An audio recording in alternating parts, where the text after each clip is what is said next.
Daily beloved brethren in Christ, loving greetings to you in the blessed name of our Lord and Savior Jesus Christ.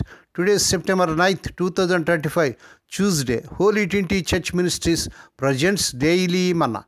Today's subject, completeness in faith.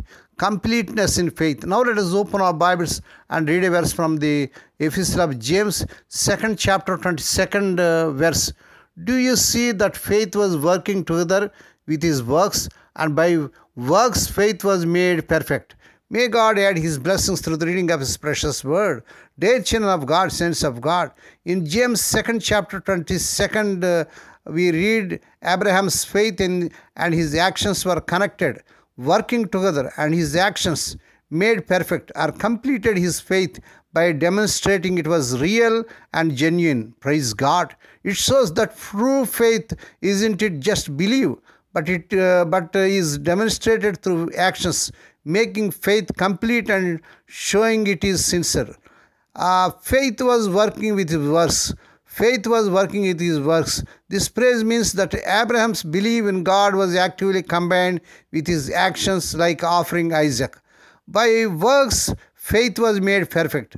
By works, faith was made perfect. The word perfect here doesn't mean Abraham's faith was flawed, but rather that his works completed or fully developed his faith, showing its genuine nature. Hallelujah. Abraham's example. James uses the story of Abraham, specifically his willingness to sacrifice Isaac, to illustrate his faith was not just an abstract idea, but was shown to be true through his obedience and perfect and actions.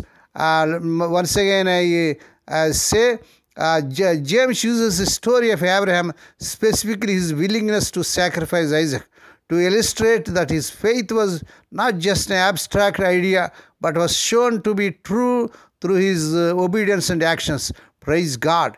Genuine faith always leads to actions.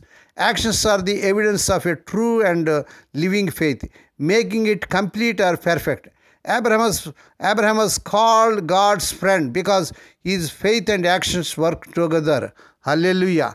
How to grow in faith, dear children of God?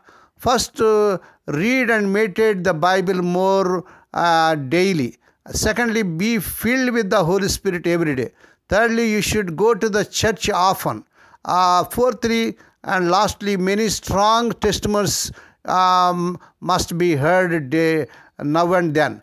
May God bless these few words. Now let us pray. Dear Heavenly Father, Holy Father, we thank Thee and praise Thee for this blessed morning that was given to us to come to Thee and to meditate upon Thy word. Bless those who are listening daily and regularly. Bless those who are sharing Thy word to their friends and beloved ones. Not only to hear, help them, Lord, to walk and grow in faith day by day. Lord, we pray, oh Lord, we come before this Tuesday morning with a grateful heart.